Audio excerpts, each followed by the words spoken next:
Pod, the Pokemon TCG podcast that revolves around the evolving meta. Sean is still not back in the United States of America. He's probably never coming back, I would say. Sean, how is Korea? It's been lovely. It's been great. I am leaving Korea though today, the day that I'm recording this. Oh, you're leaving? I thought you were leaving like tomorrow. Okay, never mind. No, I mean I'm leaving tomorrow your time. Well, yeah, but today my time. So that makes way more sense. Yeah. So and I just I'm not gonna lie, it's been great, and I am not looking forward to 14 hours on a plane again. Yeah, if there's one thing that I don't like doing, because I travel for my job a lot and stuff, it's sitting in a car and or plane for long periods of time. And for you listening, you may also be sitting in a car or in a plane or, I don't know, in a building, your office or something, because you're listening to this podcast, Pokemon podcast that revolves around the evolving meta. We got some big news today, some stuff that has recently come out, both in regards to the play Pokemon scene, the competitive scene, but also the collector scene. There was some surprising news that released this week that I at least didn't expect. But Sean, as always, what do we do in the beginning of the podcast, Sean? I think Jake, we read the review. We read that 5-star review. We do, but this week isn't necessarily a 5-star review. This is a lovely YouTube comment because we do broadcast these episodes on YouTube as well for the people that like the video version, because YouTube, Spotify, you can't really leave a rating or a review. So if you leave a nice comment or something like that, we'll get around to reading it. This week we are reading Stone Pachi's review. I've listened to all your podcasts on Spotify throughout periods of not playing it or when I'm super into playing online. Love the easy to consume advice on the meta, what happens at recent tournaments, and the guests you bring on. I re-listened to the pod about the live beta and the forthcoming Pokemon Go set, and you was spot on. Only just thought to watch it on YouTube, and you deserve so many more subs. We'll be sending this around to my local stores, friends, work, colleagues. Keep it up. Stone, thank you so much for the kind words. It's really cool because like we talk about the competitive scene in the podcast and stuff like that, and we also understand that we have a more casual audience as well, not going to every single regional or worlds or something like that. Maybe you like collecting the cards, you like touching up on the game, opening those online packs. So it's cool to hear thoughts from all kinds of listeners that we have. Sean, you need to put your glasses on. Oh, we're less fuzzy. I'm having some. Those listening on YouTube, watching on YouTube can tell, but those listening who aren't seeing, my camera's like, I'm going to focus and I'm not going to focus. Reminder, if Sean's camera ever goes out for any reason, just remember that he's in Korea and he took a bunch of equipment, not his top equipment, not his true setup, but he took time to take all of his stuff, literally just to do the Metapod podcast. So you know what? You won't find a more dedicated co-host than Sean. But Sean, what is coming back aside from your camera? Well, I do, because we have the show notes. But Jake, tell the listeners what is coming back. It is, well, we're 99% sure this is coming back. Kadabra, if you do not know, in the Pokemon franchise. Kadabra, the middle evolution of Abra, Kadabra, Alakazam. If you did not know, I'm going to give you the lore of Kadabra real quick. There hasn't been a Kadabra Pokemon TCG card since 2002's Skyridge. So long time ago. You may think 20 some years of not having a Kadabra is a long time for a Pokemon not to be seen, especially because we have gotten several Abras, Alakazams, throughout time and stuff like that. And so with that, you may be seeing all of the Alakazam arts that we've shown on screen here. Alakazam V a recent promo, or was it a promo? No, it was in Vivid Voltage. Alakazam EX, Alakazam Level X, Gold Star, all that, and then another Alakazam that we might talk about in the near future. It turns out that the Pokemon Company got sued for using Abracadabra because of Uri Geller. Uri Geller is a famous what's the word that I'm looking for? Magician. I was gonna say hypnotist, but that's not necessarily right. But Uri Geller was most known for bending spoons, and so Kadabra, if you do not know, in the anime, in the franchise in general, bends spoons, you know, all that jazz in a bag of chips. And so Uri Geller was like, being a huge influential person during that time, was like, hey, Pokemon, you're stealing from me. Stop using it. And so, yeah, I mean, just absolutely took control of the Pokemon Company. And so the Pokemon Company just kind of stopped doing stuff with Kadabra and Alakazam, Kadabra and Abra, specifically in the trading card game, just not printing cards at all of those Pokemon. But Uri Geller in late 2020, so a while ago, I don't know if we talked about it on the podcast, because we did? Yeah. We were... Okay, I guess we were recording in the late 2000s. Man, time flies when you're having fun. But he changed his mind in the late 2000s, and recently some stuff has come up again. He shared some photos of a letter from the Pokemon Company, things like that. Also shared some words regretting his actions, saying, the reason I changed my mind, first of all, it was a stupid thing for me to do that. I was angry my name appeared on a Pokemon card out of the blue without being asked. 20 years ago, he became a grandfather. Granddaughter said, come on, you got to release the Pokemon card back into circulation. And so basically, that's why. And so it's very interesting, but this kind of goes along with some news, Sean, about a new Radiant Pokemon. Sean, do you know what that Radiant Pokemon is? I mean, yes, it's Alakazam. Darn, I thought you were going to say Kadabra, because then I would have told you that you're wrong. But recently, Japan September said Incandescent Arcana is featuring a new Radiant Alakazam card. And so one of those things is that with another Alakazam card, a lot of people theorizing, especially with EX and stuff like that, maybe it's time for Abracadabra Alakazam to come on back. They were in the Sword and Shield games. I mean, it's probably likely them being popular Pokemon being in the new Scarlet and Violet games. So who knows, Sean? Who knows? I mean, it was a little, people did say, though, it's a little strange. Obviously, Uri Geller, I think it's fair to say he probably knows more information than the average bear. So if he's saying it's probably coming back, then it's probably coming back. Yes. But it is weird because they did release the Radiant Alakazam. So it's like you're going to release two Alakazams in the same set, which is like, I mean, it happens, right? Like, did the set that had Radiant Charizard, Radiant Blastoise, was there a regular Charizard or Blastoise in those sets? I don't think so, actually.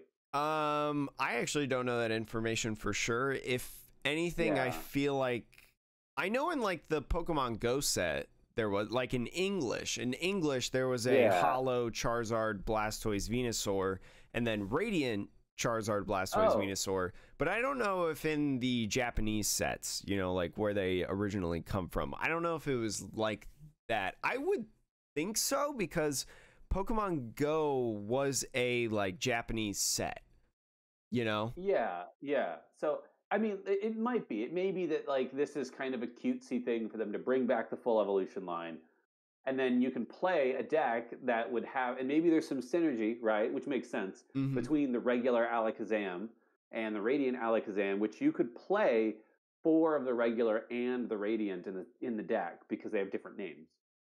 So yeah, you could get away with that. And like it might be like a theme that they're doing, right? About moving and placing damage counters, which would make sense. Because I believe Alakazam, the Radiant Alakazam, was like move 2 damage counters from one of your Pokemon to your opponent's Pokemon, something like that. I actually don't remember that for sure, because I can't read Japanese, unfortunately. I'm trying to look at it. Yeah, it would make sense if it's one of your, but it may be just move 2 from one of your opponents to another. But one of the two. It moves damage counters around from somewhere. One thing that we do know, Sean, I feel like. Is this transitioning away from Incandescent Arcana? It is, and I was trying to think of a way to do this, but Incandescent Arcana, Sean. Wait, what? I have a little bit more news that's unplanned. Oh, you do? News about Unscripted. Incandescent Arcana. Okay, give it to me. I saw on Twitter this morning, this is one of the benefits of being in the Asian time zone. I saw on Twitter this morning that I believe Incandescent Arcana, the Japanese set, not the American probably, but it's being designed for sealed. Oh, yes, I saw that too. I forgot to put it on.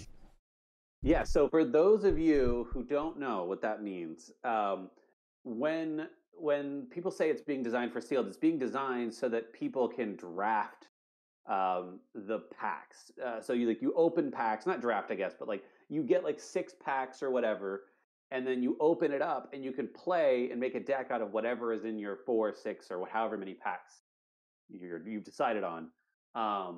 And the reason that it's important, because obviously we have Vs and V stars, Vs and V maxes, and I guess in the future level X's or EXs and whatever. I don't know. But right now, that's been really hard to do because if you pull the V star, you're very unlikely to also pull the V within just 4 to 6 packs. But in the Japanese version, they have put it so that if you pull a V star, you will pull the V in the uncommon slot. It's very, very cool. I've actually got a picture shown on screen for you all that are watching on YouTube and Spotify, the video version of our podcast. I saw a bunch of people tweet about this, and how do you say Tony Lay? Tony. I always forget how to say their first name. I feel so bad. Tony Lay has been replying diligently to all these people talking about it. So very cool to see, in my opinion, because I mean that's one of my gripes of just opening Pokemon cards as a person that also likes to play competitively. Is like it's one of the reasons why it's almost not worth opening product if you just like playing competitively. You don't really care about collecting, because like again, you're just gonna have to buy those cards. You get the V star, that doesn't mean you get to play with it right away, or vice versa, stuff like that. So sadly, the V doesn't mean you get the V max or the V star or anything like that, I don't think. But true. It doesn't work the reverse. Yeah, it doesn't work the reverse. That's the next step. Although if that was the case, they'd probably lower hit rates, I would think, because you get like 4 Vs in a box or something like that. So you get 4 V stars guaranteed in that case, which I don't think Pokemon really wants to do, I would say. But usually you get 1 or 2 V stars in a box. So like if you think about it, unless you're playing a deck that needs a 4-3 line, a lot of decks are fine with a 2-2 line of the V star combo. So you might be able to, if you get lucky, right? If you got 2 of the same V star, unlikely, but like it's possible to, like in 1 or maybe 2 boxes, get a 2-2 line of the thing you're looking for, which is it's crazy good. It makes it super convenient overall. And you'd be able to get more than probably a 2-2 line, because I've had plenty of boxes where I get double V or double GX or whatever. So it's real interesting. It's not coming in Lost Origin, though. But, Sean, we can talk about the set coming after Lost Origin, because it's already being talked about, even though Lost Origin has only released pre-release kits, build and battle kits up to this point, because Incandescent Incandescent Arcana is going to be a part of this set. It is Silver Tempest. Some product images were revealed featuring Lugia V-Star, Unknown V-Star, and more. And so, as you can see in here, we get a bunch of packs. It's going to be our November 11th set, Sean. It's the main Sword and Shield set that's going to be last before we transition over to Scarlet and Violet. So kind of like a nice hoorah type of thing. And it's going to be in combination of Incandescent Arcana, featuring the Alolan Vulpix V-Star, which you see right here if you're watching on screen. And then Paladinum? I don't know how to say that word. Paradigm Trigger is the other set that's going to be combining inside Silver Tempest. That's got Lugia V-Star, Regidrago V-Star, and Regieleki VMAX. And those are the 4 Pokemon featured on the pack arts. Pack arts just look phenomenal as always. I don't know why, but they're giving me like a Cosmic Eclipse kind of vibe. Yeah, I mean, also this is the last of the Sword and Shield sets. Yeah. So it's interesting that they're all giving you that they're giving you that same vibe, that sort of white and golds ish kind of vibe. Yeah. Yeah, and like the sparkles, I feel like as well. Like each one of these has beautiful sparkles inside of it. So very, very interesting. It also showcased the lovely ETB, which is a beautiful ETB in my opinion. Pokemon has really been on top of the Elite Trainer boxes the last couple sets in my opinion. Yeah, that sort of silvery blue, ice blue, I should say. Sort of like ice blue. Was it Vulpix? Alolan Vulpix, yeah. Which very nice. Beautiful Pokemon. And the dice too are like nice. You know, you don't have like some ugly color combo. I mean, these numbered dice with the damage counters, they kind of look like a off blue. I don't know how I feel about them. It's like a watered down blue, but the big die, the one that you'll roll for like your turn and whatnot and heads or tails, that one looks pretty clean, I would say. I don't know if it's as clean as the Darkrai one in whatever that set was with Darkrai. What did we just have? There's Lost Origin is the current set, and then the one before that, Astral Radiance. Astral Radiance, that's the one that I'm thinking of. I am losing my mind right now on this podcast because I'm having such a good time talking about all of these things. There's going to be a Manaphy promo as well in these blister packs. Togetic, which is an interesting one. Togetic, an interesting option because usually when we see stage 1s, we don't see like middle evolutions. We see like final evolutions, right? So Togetic, I think the Pokemon fits, but it was like, okay. Feels like that's very strange. It feels like if Dartrix was like the promo card or something like that, and it's just like, okay, I mean, cool, yeah. I would assume that Togetic is just a widely popular Pokemon, and that's probably why. Also, don't know if maybe. Because I think that we'll probably see the return of really beefy like wall Pokemon. Just given like some of the reveals that I think you and I have both seen on Twitter. I think it might be, well, I don't know if it's Gudra or I don't know. There's a couple of Pokemon, and maybe there's a thought that this Togetic, who, if you don't know, there is a Togepi, Togetic, Togekiss. Yeah, line from a previous set, I believe, where it's like when you play the Togepi, you heal 10 damage or something. When you evolve the Togetic, you heal 30 from your active. And when you evolve the Togekiss, you heal, I don't know, I want to say 90. And this is a good point that you're bringing up, because this promo right here is that Togetic.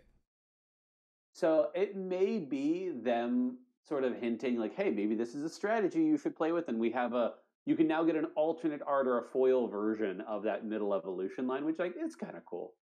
I always love getting new arts for cards, especially ones that you really, really like. It always just feels good, in my opinion. But this is, again, the last main Sword and Shield set, releasing on November 11th.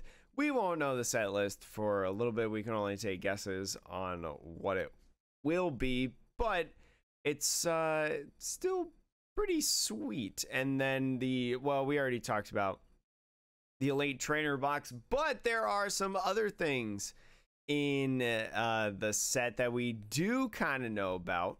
We talked a little bit about the Radiant Alakazam that was going to be included. We talked about that earlier in the Yuri Geller article releasing Kadabra, but it will join Radiant Serena and Radiant Jirachi. Kind of cool. I love this Jirachi card. It looks so pretty. This is easily like a chase card in the set. Yeah, Jirachi's always, I feel like Jirachi always looks good, right? Like you had, what is it, Amazing Jirachi was the last Jirachi we got. And then the one before that, the team up Jirachi, is just iconic as a card. There was also the Jirachi GX. I believe that was in Unified Minds. You're absolutely right. Yeah. So, which, like, I feel like that one was the least of the Jirachis, in my opinion. Least of the impactful. Yes. I would say, in a competitive stance. I thought it was still like a beautifully illustrated card for sure. But it definitely did not have the impact that Team Up Jirachi definitely had, because I don't think we can argue about that card's impact. And then even before that, Jirachi EX. I don't know if Shining Jirachi, though, had much of an impact on the game. It was released in Shining Legends. I own the card because I love Jirachi, and Shiny Jirachi is just beautiful. But I don't know, and I'm not 100% sure how this one will impact the meta. But I mean, we'll get into it when we get it. It probably not terribly, probably not a ton, just because it's only a one of in a deck. You can only put one of them. So, but I agree with you. It looks gorgeous. It looks really cool. You know what also looks cool, Sean? What's that, Jake? It is chasing your world championship invite, Sean.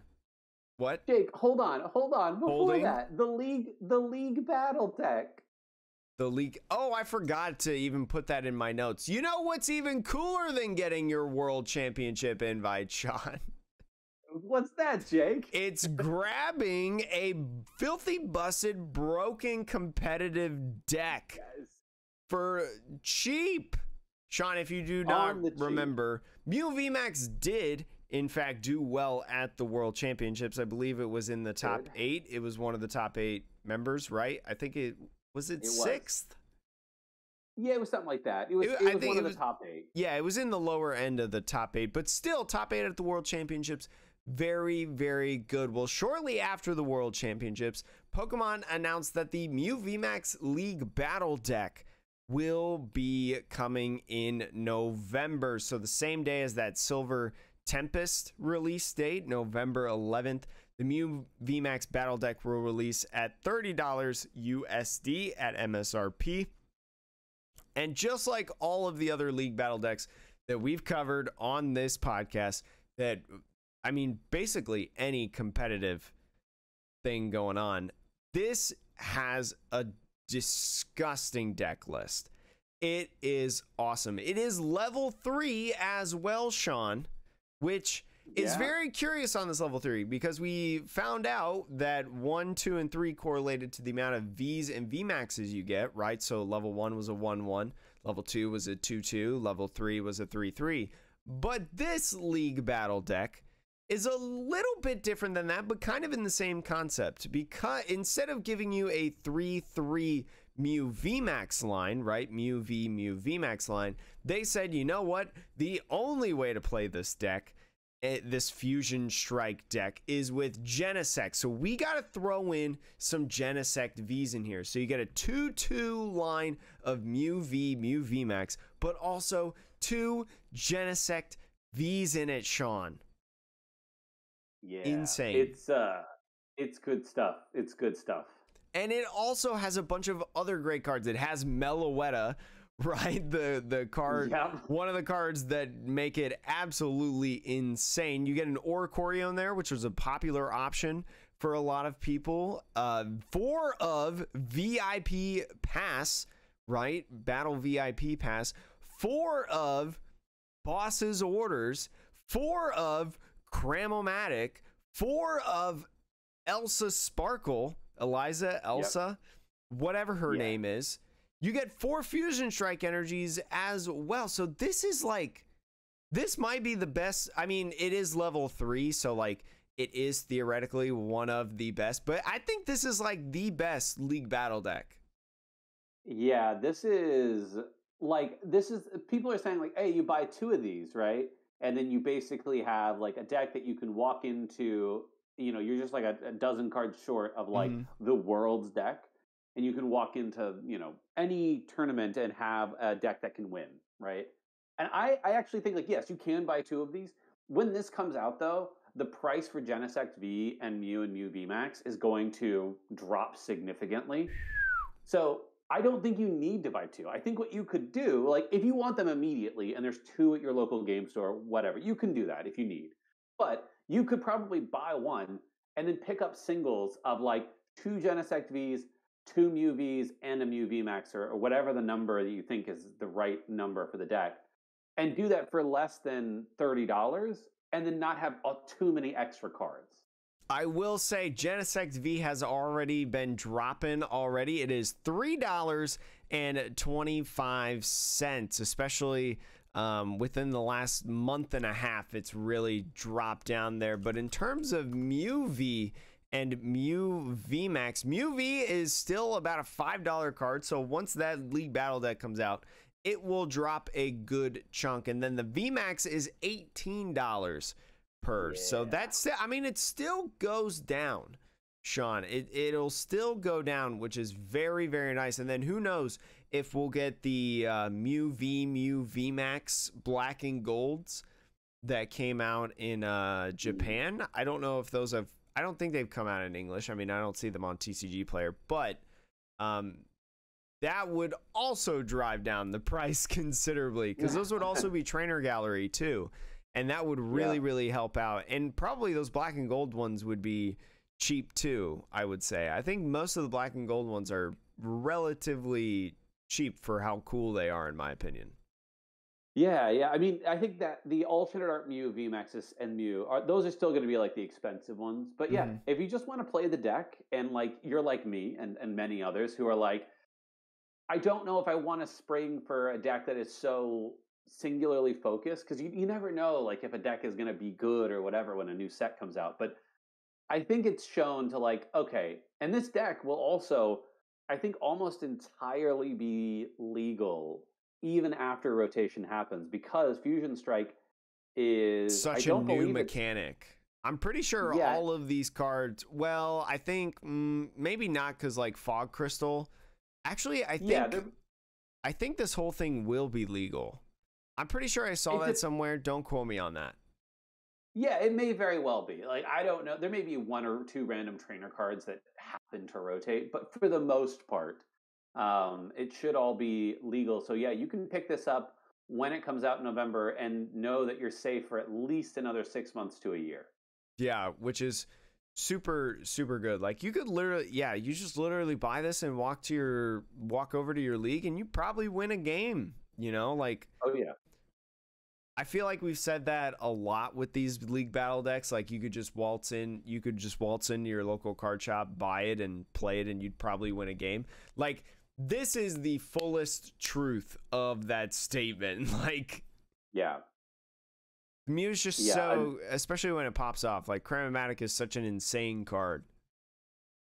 Yeah, and the nice thing about this is like, it's hard, I think, for them to, when they design these products, they're designing them months in advance. So this League Battle deck probably was in development at the Pokemon Company 6 months ago. And I think a lot of the time it's really hard to guess what's still going to be a viable deck in the future. Because like any Arceus deck, right? That deck is always going to change based on the other cards that come out, because Arceus is a toolbox card. Yeah. So it's very hard to make a League Battle deck that would still be viable. And even Rapid Strike Urshifu, we've seen how much that one has changed. So the League Battle deck for Rapid Strike Urshifu is not really playable in its entirety. It's just, it has some good cards in it, but this, because it's such a simple mechanic, and Fusion Strike is like, we're not printing any more Fusion Strike cards. There's there's only one way to build it for the most part. Exactly. Like, what's the difference between this deck 6 months ago and what it currently is? I don't know, trekking shoes, maybe There cross are no switchers. trekking shoes in this list, though, but there are 4 psychic energies. So, Right. like, a lot of people aren't playing psychic energies anymore. So, if you just want a simple upgrade, that will literally just cost you $1 at a local card shop to upgrade this deck to the next level, just take out the psychic energies and put out a set of trekking shoes, and like you're golden. Like, your deck is already so much better for only $1 more. Yeah. Insane. So yeah, it's super impressive. It's super crazy. But you know what else is crazy, Sean? Trying to qualify for the World Championships in Yokohama, Japan, Sean. It's going to be in Japan. I'm going to try to go to it. Probably not as a player, though, because I don't have time. But I know I don't have time to qualify for the World Championships because the World Championship schedule came out, at least for the regional international championships, dates and locations for the new I guess we're in it now, 2023 PlayPokemon season. Insane, Sean. We already have it, which is really cool, actually. I mean, we have the schedule, which is cool. We also, as of the recording of this video, this will give away when we're recording this one. In 23 minutes from the moment I make this statement, the registration for the first regional in the U.S. goes live. So we'll talk about what that is here in a short second. But if you're listening, go check right now to see if it's still going. Because, I mean, at least for the other regionals, they went away really fast, especially in the U.S. So I was going to say, if you're listening to this, you've already missed it, probably. Yeah, you've probably missed it. But don't worry, we'll get you covered for the next one that opens and whatnot. And if you do not remember, in the 2023 season, local championship point events, which is the League Cups and League Challenges, will still be suspended. I don't know if Pokemon is ready to go back to that point yet. And so I think we talked about it a little bit on this podcast, how we feel about it. So we won't go into it too much, but I just hope they have something else alongside, and your points don't just come out of the regionals, ICs, things like that. And truthfully, we don't even know the point structure yet at the time of this recording, so who knows? You may only need 200 points, or you may need 600 points in the Masters divisions for the United States. We don't know that yet, so we can't totally make a level-headed judgment, I think, on the League Cups and Challenges going away until we find out what the point total is and if Pokemon is going to be doing anything else throughout the year. So there are no current regional championships announced for Oceania, but we might be able to do it because shortly after this was posted, this main big list, which has all of the regions in it, there were a couple more United States ones that are announced. So, but before we get into that a little bit, I want to quickly talk about the age divisions. That has been a question, especially since the delay of the last couple of years and the last couple of world years. There's always been that question of like, hey, do people age up? Do people stay in their age range? Like, what's going on for the juniors and seniors? And so they've officially got age divisions out right now, Sean. So write this down if you need it, which I don't think you or I need it, but somebody out there might. If you were born in 2011 or later, you are part of the junior division for the 2023 championships. The senior division, born in 2007, 2008, 2009, or 2010. That's again for the senior division. And then born in 2006 or earlier is the Masters division. So Sean and I will be competing in the Masters division because we're old men, grumpy old men, as some people would say. That's a movie. I've seen that movie. It is. Mm-hmm. I've seen that movie. But we're going to be competing in the TCG if we end up being able to go one of these because of our work schedules. But you can sign up for them as you see them. The one that Sean was referring to earlier is the Baltimore Regional Championships. That's the first championships, and it's literally in like 3 weeks from now. Yeah. Which is insane. I didn't realize that they would start up again like so early. Yeah, I mean, personally, I'm a little bit miffed that they did it so quickly Hmm. after, because, like, it's especially like, I think if you're on the West Coast, and you're not trying to get that day two status, look, you missed the Baltimore one. It's fine. It would have been very expensive to go, whatever. But for somebody who's on the East Coast, it's like, hey, if I'd have gotten more notice, maybe I could have planned around and maybe gone out there or whatever. But like, you give me like 3 weeks, like 3, 4 weeks max notice, and it's like, I don't know. And so like, you miss one of the few regionals that's in the area that you could drive or take a train to or whatever, just because it was so soon. And like, registration, like we're saying, is just going live within like 20 minutes of us recording this, which means you don't even know if you are going to have a spot, and it is less than 3 weeks out. Hmm.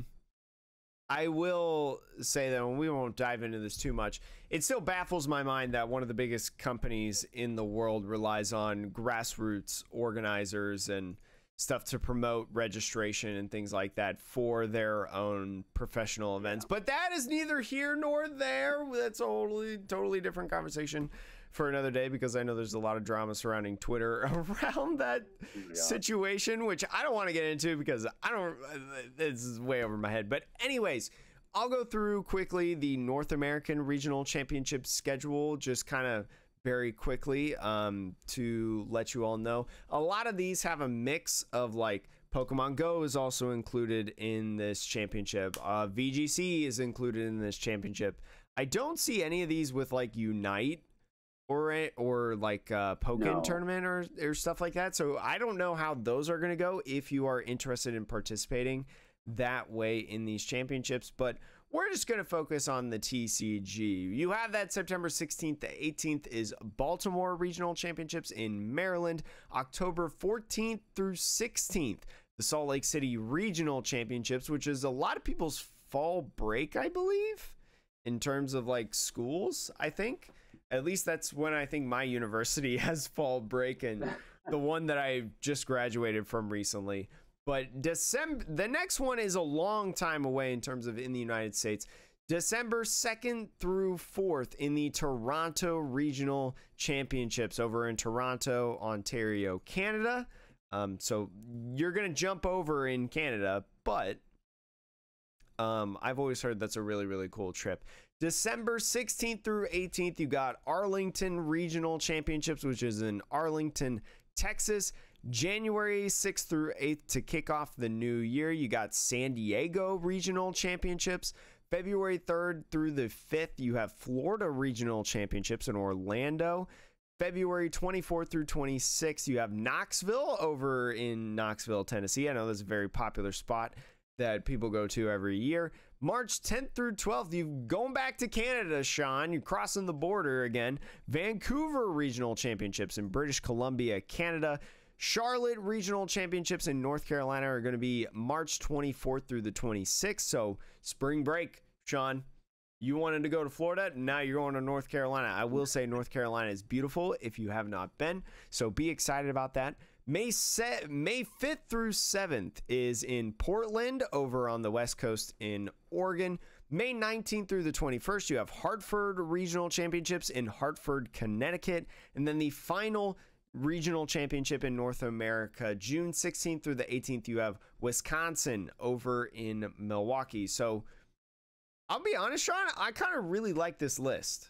Oh, wait, no. Before we do that, yes, there are two more that were announced. I'm sorry, I almost forgot about these. September 29th through October 2nd. So really just smack dab in between the first two, like literally right in the middle. You have the Peoria Regional Championships over in Peoria, Illinois, which is another Midwest win for a lot of people. And then in the end, which is not the end, but pretty close to the end, we're going back to the Fort Wayne Championships, Fort Wayne Regional Championships, happening on March 31st through April 2nd. So that is your North American list. I feel pretty good about this, Sean. I feel like the West Coast did get a couple more than usual, I feel like. Or I guess I should say past the Midwest. Uh, maybe, yeah. I don't know. It doesn't seem. It seems pretty, honestly, pretty balanced. If I'm looking at this here, you got, the Midwest gets a bunch, like Peoria and Fort Wayne being added into the And Midwest then quite a lot. Milwaukee. Yeah, like Milwaukee, honestly, Knoxville. but we know that there's a ton of players in the Midwest region. I mean, you're in that area roughly. Yeah. And I then am in that area. Kentucky is a Midwestern state, and I will die on this hill. Right. Like, so you're in the area. You got all the players in Ohio. So I would say, like, there's a disproportionate number of Midwest regionals relative to the population size, but maybe not the player base size. I think also, like, Midwest is, I don't want to say fair. I don't think that's the right word, but like if you had a whole bunch on the East Coast, it makes it really hard for West players to be able to go. And likewise, the West Coast events makes it really hard for East Coast people to go in terms of expense. So I think they try to put it in the middle, which I don't even really think the Midwest is in the middle of North America.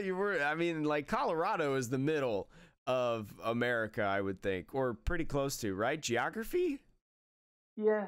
I mean, look, there are regionals everywhere. If you really think, if you put them on a map, they'd be pretty well spread out for the most part in North America. And I think that the question then becomes, though, Jake, one of, without cups and challenges. I know we talked about this, but like right now, the only way as a North American player you're going to qualify for Worlds, if you even want to do that, right? Because it is in Japan. It's a whole other thing. Yeah. But if you wanted to qualify for Worlds, you're going to have to commit to traveling to a minimum, I would say, of like at least, 6, 7, 8 of these. And that's if you do well at all those too. Like, not dropping day one, getting like top 1 or 164 or whatever. What's the top 128? That's the one that I was looking for. Yeah. I combined top 64 and 128 into one category. But getting top 128, top 64, top 32, even a top 8, it's tough to only rely on these regionals and ICs. Yeah, because again, I'm talking about like not the top tier of players who are going to go to all like several ICs and all of that. That's like a whole category that like, look, they're going to try to qualify and then they'll probably do fine. The middle of the road player, right? The you and I, the you and I's who are like, maybe we were like invested in the world's circuit, last time. And you're sitting here thinking, okay, well, we don't know the point threshold, but like if it's anywhere near what it was last time, which is 500 points. So like, let's even say it's like 300, be very generous. You need a top 128 at like 8 regionals. You just, 300 points. You need to be really busting. And that's going to cost money too, right? I mean, sure, Knoxville regionals are not far away from me being in the state of Kentucky, right? Tennessee's not very far away. Fort Wayne is a reasonable distance. Peoria is a reasonable distance. But that is still going to cost me a chunk of change to be able to go to those, not only for registration, but also just building decks in general, the hotel, the food, like... And plus, I'm going to a regional. I'm probably going to spend some money on stuff, right? The Pokemon Center that gets built in there, with all the cool stuff and things like that. I'm going to see a vendor, and buy some cards at the last second because I'm changing my deck list the night before, switching archetypes. It's like, it's not cheap to go to these events. And I'm sure you could be cheap. You can... That's one of the reasons why I loved like my Indianapolis crew.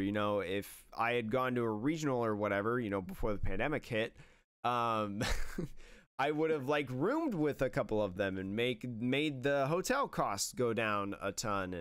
And the food probably would have been easy because we probably would have split food at places and things like that or whatever. And driving together as well, or flying, Sean, if you want to fly places.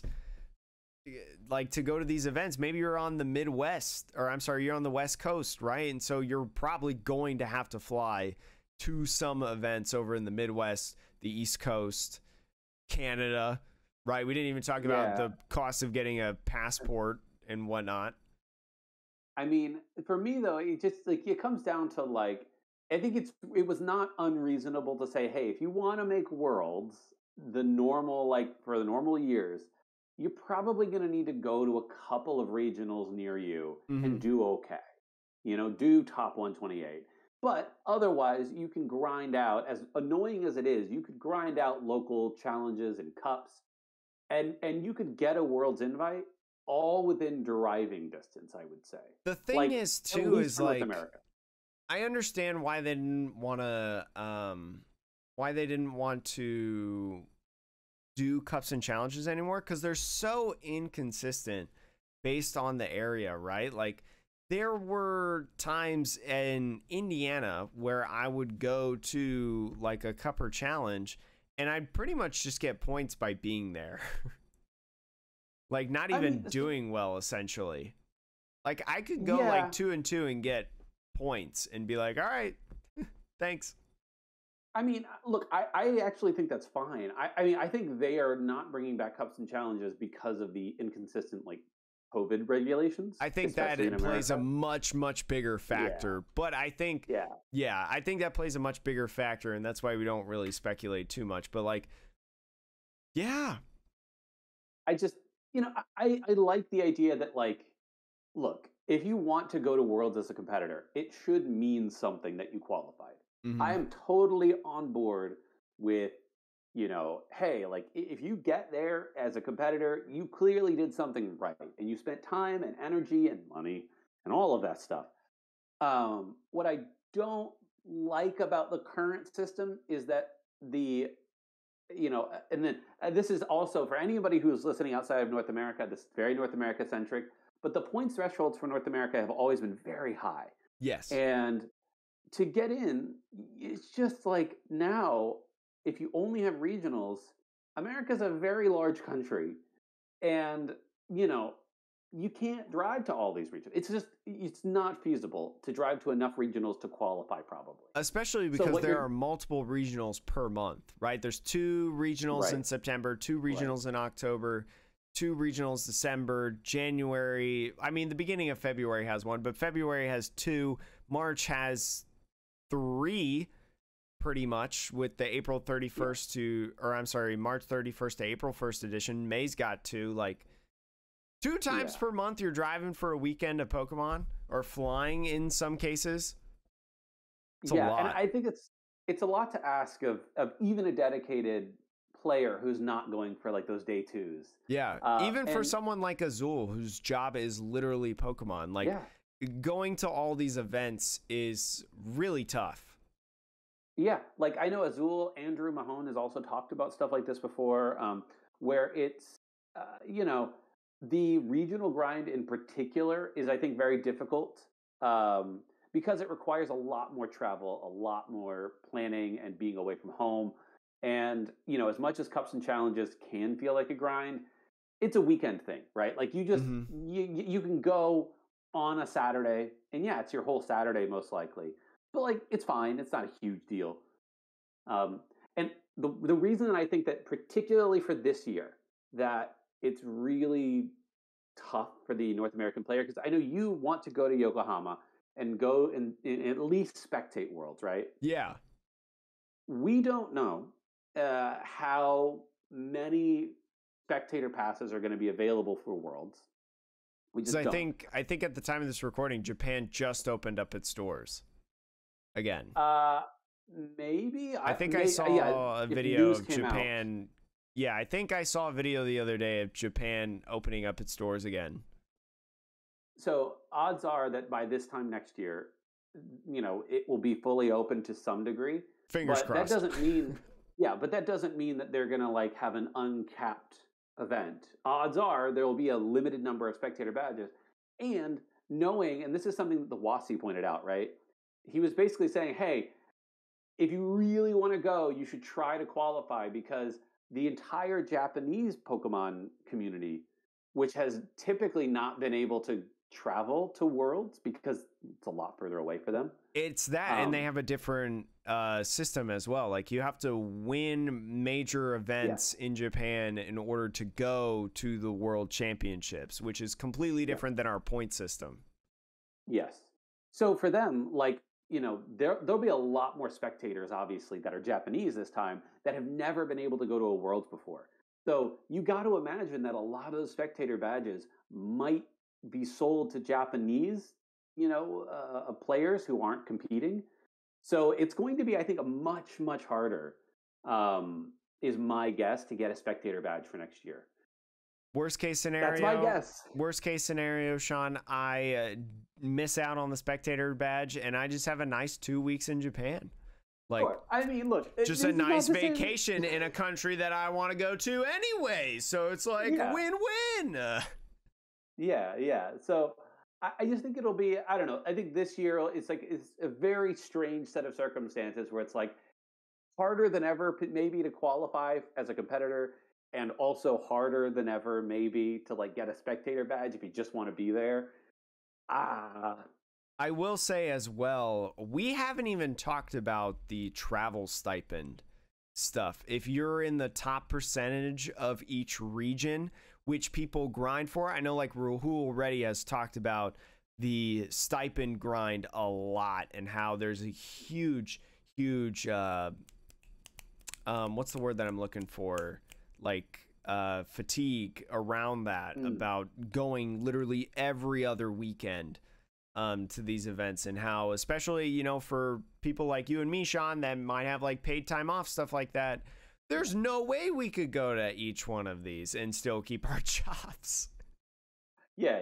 No, the day 2 grind, there was a whole conversation also happening on Twitter. Pokemon Twitter, it's wild. For those of you who aren't on Pokemon Twitter, I don't always encourage it, but it's wild. But you anyway, can follow us on Twitter at sure. Metapod TCG. We're a great sense of Twitter. But Sean, let's go over the region European Championships and special events schedule. We already know some of the special events in Europe, so we can go over those and people can mark them on their calendars if they so desire. Happening the same weekend as Baltimore Regional Championships is going to be the Bilbao. Yeah. I'm pretty sure that when this event happened last time and we talked about it, somebody corrected us in the YouTube comments, and I can't remember what it was pronounced as, but anyways, over in Spain, in the Bilbao special event, September 17th and the 18th. I really like that it's going on at the same time as a North American Championships, in my personal opinion, because then, you know, it kind of gives some uniformity to people, I feel like. Even though it's not necessarily a regional happening in Spain, like it's an event, right? So not everybody has to gather in one specific place. Like, you can kind of choose between where you want to go. You know, you want to make this your SPE, your special event, right? Because you only get a limited number of those in your point totals and stuff like that. Boom, you can go to that. Want to go to the regional? Boom, you can go to that. Like, you can plan around as well. The Lille. That's see, man, I can't do this, Sean. Lille on October 22nd and 23rd over in France. That is a regional championship that is going on. November 12th and the 13th, we have the Warsaw Regional Championships in Poland. Really, really cool. I got some old teammates from Poland. Maybe I'll go see them. December 3rd and 4th, we got the Stuttgart Regional Championships over in Germany. So really right there, like, those 4 regions very close to each other. Well, Europe is a lot smaller than America. Anyways, moving on. Liverpool Regional Championships over in the UK is happening January 21st and 22nd. Month later, February 25th and 26th, you got the Bochum Regional Championships, another event happening in Germany. That's 2 regionals happening in Germany, which is nice. In the Netherlands, they're getting the Utrecht special event. Who knows? I think I'd say Utrecht, but who knows? I don't know. I'm trying to. I tried my best. Anyways, that special event happening in the Netherlands is happening March 18th through the 19th, and then the final regional or special event in Europe is May 20th through the 21st over in Malmo in Sweden. So a good variety in countries. Germany even getting 2, so pretty good. Yeah. I don't know exactly how the European fan base feels about these events because there's so many good European players that a lot of them end up traveling, whether that's for stipend reasons or just simply qualifying reasons, right? Because we just had our first ever American win the North American International Championships in Azul. The other times it was won by a European. So I think this is a pretty standard list, and I'm sure more might be added, but yeah, like all of these places have had regionals before, so I think it's pretty standard fare.